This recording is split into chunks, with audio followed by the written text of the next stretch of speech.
white. And I was like, oh, it's not like there's a guy that's like me in that band, you know? So that I got to love, you know, I immediately like clung to that band. And then I remember in in an issue, like they would put out those magazines of, about like Hit Parader would do like side magazines that were just like all about one band. Like it was like, you know, just like this Guns N' Roses, like, but just articles and pictures of them. And I vividly remember early on that in the back, they would have like one-page articles on other groups. And in this one issue, they had an article on Into Another, and they had an article on Quicksand. Oh, wow. And Okay. I was like, oh, okay, shit, this sounds pretty cool. Like, I should What check. year? What year? We were obviously in the 90s, but Yeah, this had to be like 92, 91, 91, 92, like maybe, because I remember when I went out to search for Quicksand stuff, Slip had just come out. Like it was pretty new, you know. But people were aware of it, like in stores and stuff. So I went and sort of searched that stuff out, and then I was like, holy shit, like this is like, where's this been all my life? And then so like I got into all those. I talk to Jeff about this all the time. Like I got into sort of the second bands first. Okay. You know? Okay. And then so like I got into Quicksand, and then sort of went, I was like, oh, that he was in another band called Gorilla Biscuits. Let me check that out. Gotcha. Or like Okay. Into Another. I was like, oh, these guys are on these other bands. Let me go back, check out Underdog or whatever. And so, and back then it was a little bit harder. Like you'd have to find somebody that knew and had the CDs to check them out, or you know, like have somebody make tapes or something, you know, because of my living situation, I never had a lot of money to go buy CDs and stuff. So if I was going to drop whatever, $20 or whatever it was at the time, and like, I had to know for a fact I'd be into it. And fortunately, like with most of that stuff, I was like, oh man, this is like ripped right out of my head. Like I love this stuff. And so it quickly spread. Like I would start reading liner notes like everybody else, and just Of course. see who they thanked and whatever. And then at the time, I actually had a job, at a print shop in the copy center. And this guy came in, and he would do his zines there. And so I would let him kind of, you know, I kind of look the other way while he made copies if he gave me copies of the zine.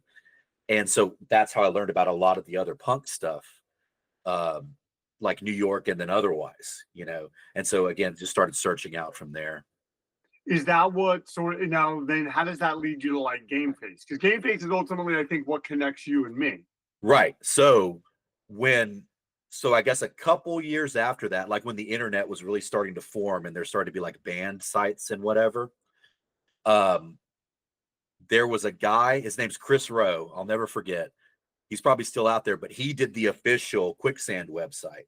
Because that was one of the first webs when I got a job that had internet access and I could be on a computer.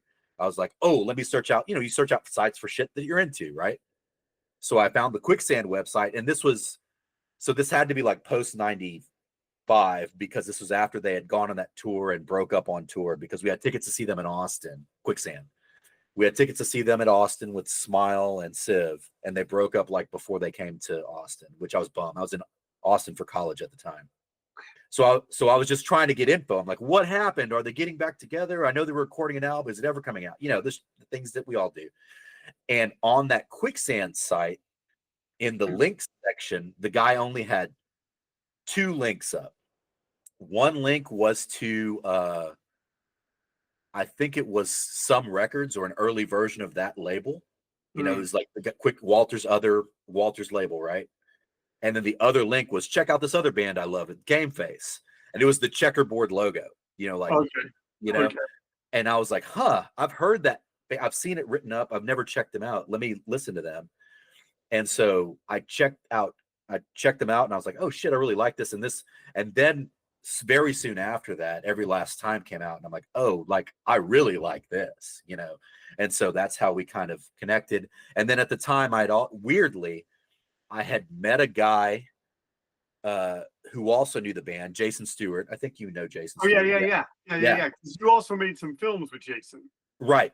He wrote Closet Space. Yeah. And so I met him through the Ain't It Cool News webpage. Like we were talking about Freddie versus Jason or something, you know what I mean? And we started talking, and we just kind of emailed back and forth, nerdy shit, just like sharing nerdy shit, and kind of hit it off through email.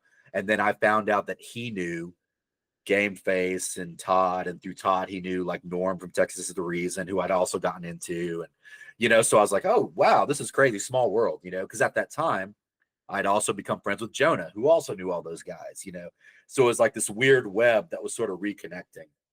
So when you get into like Game Face, because you're coming in, you said it every last time, right? Yeah. Did you then go back and go to like the Puzzle 7-inch and Good and 3? Okay. Yes, So so then, and did you do that for like most of the bands that you would get into? Remember how you were saying like, oh, I got into like the second band. Would you then sort of go back and kind of rifle the catalogs? Yeah, I always would. I would try to be completist about it, because like I always thought about, again, but taking it all the way back to Guns N' Roses, or even like Nirvana, another band that I love. I got into one album that was, out there everywhere, but then I'd go back and listen to like Bleach or the stuff on Incesticide or that early stuff on GNR Lies, and I'm like, holy shit, I like this almost even more. So I'm always like looking for buried treasure. I'm like, there may be stuff that I love that I'm missing out on because I didn't get, the second or third album or whatever. And what's crazy is you did that at a time before the internet. So you didn't have, and like you're saying, due to your situation, it wasn't like you had a ton of money. The only thing you knew was you liked the band. And I'm just saying that makes it even more impressive, just because during that time it was, and I remember this just because I got in a lot of trouble with like Popeye and like friends of mine. I just borrowed their CDs or tapes. Yeah. But then I also got in the habit of, if like a friend of theirs came over to my house and saw that I had it, I'd be like, oh, that's not mine, that's Popeye's, you can borrow it. And like I'm saying, suddenly I'm lending out something that isn't mine. And so that is just awesome. So then at what point, what year, like when do you start making films, and what got you into filmmaking? Like, did you go to college for it? Like what is your story there?